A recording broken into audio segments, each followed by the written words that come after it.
Sociologist Robert Putnam and social entrepreneur Shaylin Garrett came out with a new book recently. It's called The Upswing. In the book, they outline a 50-year trend in American society from a more communal identity that we have shared as a people to a more isolated individualism that captures our life now. One of the statistics that they highlight to mark this trend of this shift is that between 1965 and 2008, the use of the personal pronoun I in published books doubled. I don't know who counts that and figures out that statistic, but I trust these scholars have done their homework and it's from a reliable source. When I read that, I was struck, particularly because of the reading that we just had from Luke's gospel, because of what Mary says. Mary says, "Here I am, servant of the Lord." So we wonder, is Mary, when she makes this statement, putting out a bold declaration, claiming for herself who she is as an individual? Is this some kind of resistant resignation to a commission from God that she never asked for or expected, but assumes she has no choice but to take on? Is it some kind of awestruck, humble reception? Luke doesn't give us any details. He doesn't tell us Mary's tone of voice or her body posture when she responds to the angel Gabriel.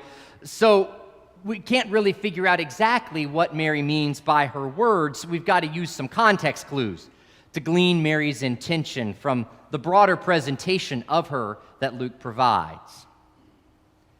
Now, if you were in worship last week, you were introduced to this Advent series we're in called We're Expecting.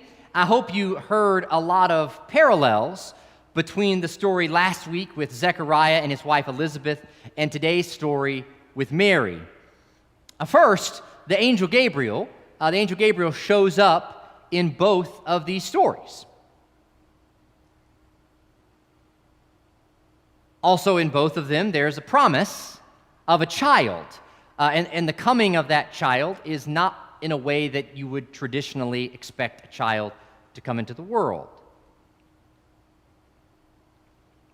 And then in each story, there's a question about the plan that's in place. Both Zechariah and Mary ask Gabriel a question about what's going to happen next. The key difference, though, is that when Luke describes Zechariah and Elizabeth, it's very clear why they would be chosen. Zechariah is a priest. He's married to the daughter of a priest. They're holy, righteous, blameless. They're an older couple promised a child, which resonates with the story of Abraham and Sarah all the way back in Genesis. So while it's certainly not the usual way a child comes about, it's not without biblical precedent. But Luke gives us no information at all about why Mary is chosen. Now, a lot's been speculated about Mary. Obviously, her importance grows as Christianity matures because of her role as the mother of Jesus the Christ. She comes to receive names such as the bearer of God and the Queen of Heaven. Prayers are offered to her as one who can intercede on our behalf before the Almighty. She's praised for her purity, for her piety, for her perfect obedience. So we've reached this conclusion that Mary must have been chosen for this holy task because she was someone of a higher character than your average person.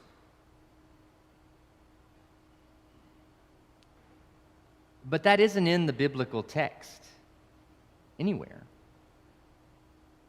Gabriel calls her favored, but describes no attributes that make her so, and Mary obviously doesn't think of herself as particularly special or important because she's perplexed about why the angel would greet her in such a way.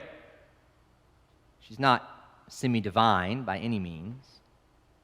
No signs of greater godliness or purity than anyone else. We've turned her into that character.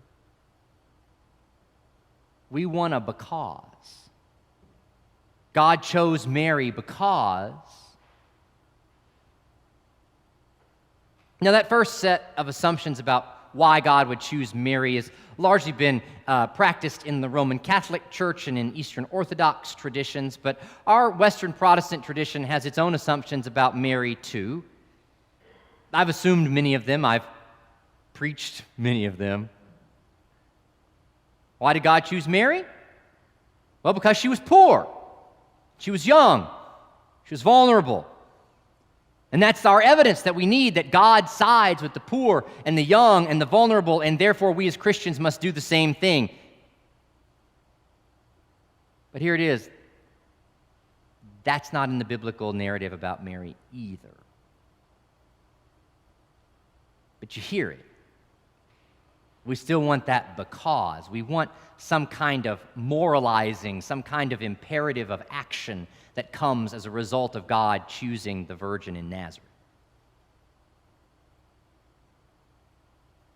So what do we know about Mary? Well, first, we know that Mary, it comes from Nazareth. Nazareth, as a town, it's never mentioned in the Hebrew Bible at all. It's not known historically to be a particularly poor community of peasants or a wealthy city. It's not a port city. It's not a major place of commerce. It was close to a trade route between Syria and Egypt, but not near enough to benefit from that economy there. It's an agrarian community, a farming town. Scholars assume that at the time Mary was alive, Nazareth had about 2,000 people in it. So there's not really much symbolism, there's not really much meaning that can be gleaned because of the town of Nazareth that Mary's in. So the next thing about Mary that we know is that she's engaged to Joseph.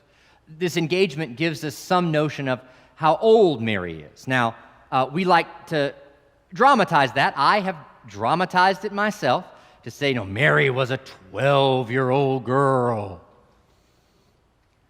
That's not entirely wrong, but it's a little bit melodramatic. Most young women were engaged, betrothed to be married between 13 and 20 years old at this time. So on average, Mary's probably more like 16 or 17. That's still young by today's standards, but certainly normal for someone of that age to be betrothed and to be getting married in her time. Her fiancé, we know, is Joseph.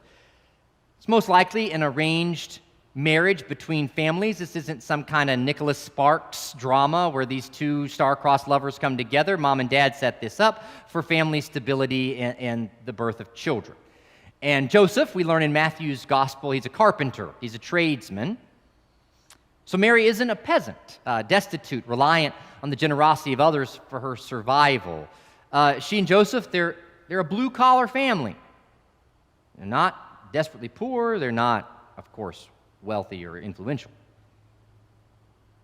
The other thing we know about Mary and Joseph about their economic standing is when they go to present Jesus in the temple, after Jesus is born, they're supposed to make an offering there. They make an offering of 2 turtle doves. If they had more wealth, they would have offered like a goat or a bull or something as their sacrifice. But there is also provision for an offering of this kind to be made as a meal offering, a grain offering for the truly destitute people who can't even afford the 2 turtle doves. So again, we get this sense that Mary and Joseph are stable economically. They're okay. They're certainly not influential, but they're not the most destitute in their community either. Last thing we know is that Mary's own family, she's somehow related to Elizabeth. We don't really know how, but somewhere back in Mary's past, there's a tie to the priesthood.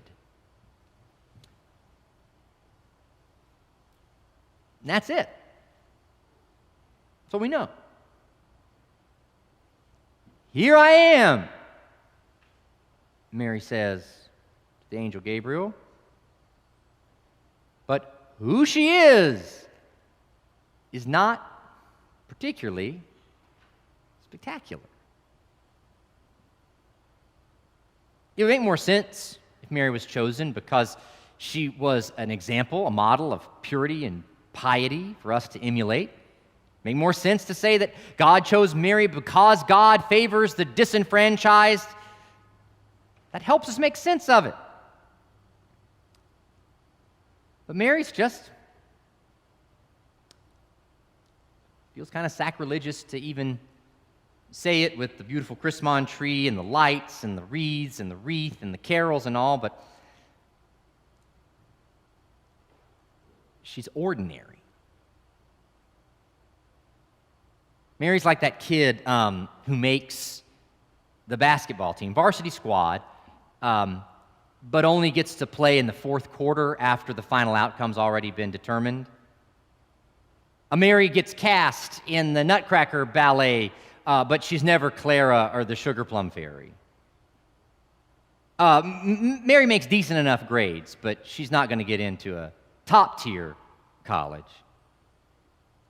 She cooks for her family, but it's pasta with ragu sauce on Tuesday and a frozen chicken pot pie on Thursday. She decorates her home with what she can find on clearance at Home Goods. She likes music, but whatever's playing on the local pop or country station's fine. She doesn't curate some list of unheard of artists on her Spotify playlists. She's the teacher, the accountant, the insurance agent, the mechanic. Goes to work, does a good job, but never named employee of the year or gets that extra Christmas bonus or on the short list for the promotion. God highly favoring the ordinary, not the exemplary, not the destitute. Mary not as a princess to emulate or as a peasant to advocate for. Just an engaged 16-year-old woman in a decent little agrarian town going about her daily life. You hear this kind of vanilla response even in the way that Mary engages with Gabriel. She isn't scared like Zechariah was. She's just perplexed. She isn't resistant to the proclamation that she'll bear this child. She just has a follow-up question. God, how exactly is this baby going to be created? What's Joseph's role, if any, in what's going to happen next? And then we get that puzzling last line from her, "Here I am, servant of the Lord." Just a couple of questions and then acceptance. So why is it that theologians and artists and Christians have so desperately wanted to know why God would choose Mary? God chooses Mary because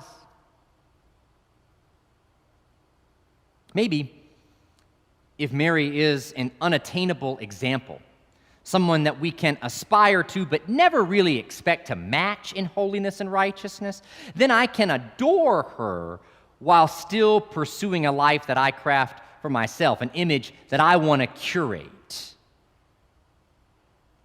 Keeps her distant, Let's keep Mary in her rightful place there at the creche with her magnificent halo atop her head. Or, if she's a peasant to be pitied, then I can go serve the Marys around me because God has shown me God's love for them. I get to be a do-gooder instead of wrestling with the difficult question of possibly being picked as the God-bearer. You see, that view of Mary leaves me in control of my own destiny as well and keeps Mary at a distance. She's that outsider. Frankly, it keeps her beneath someone like me.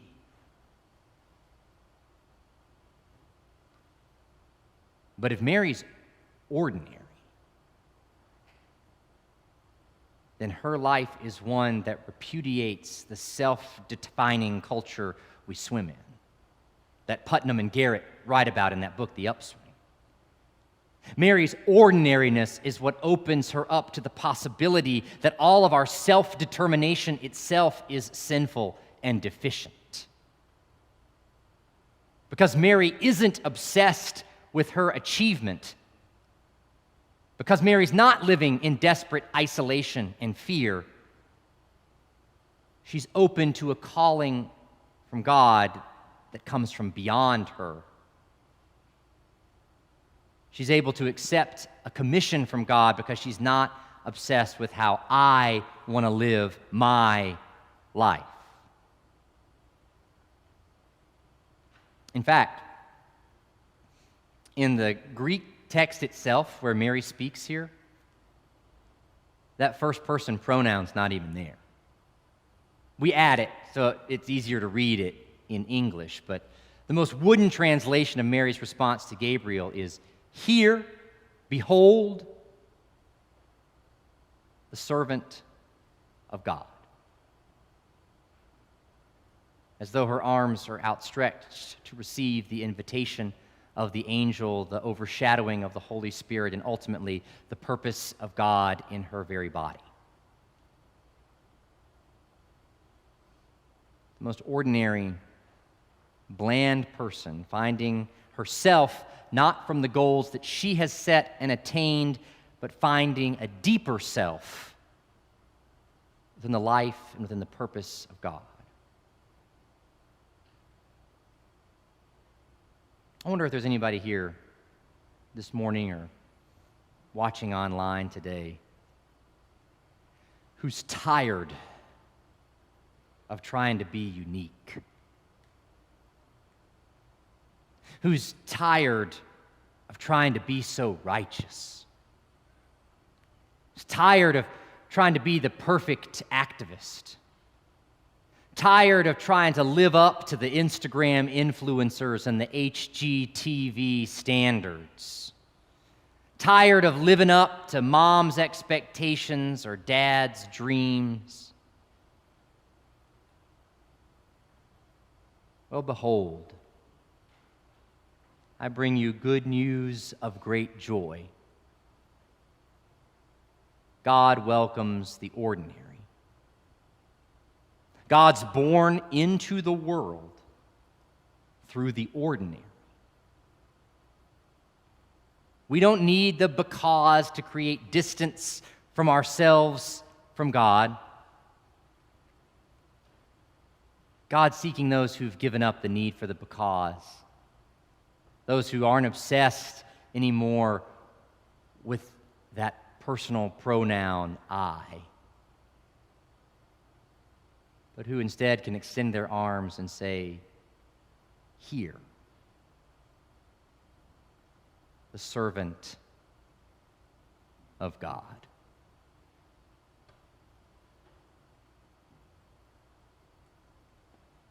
Amen.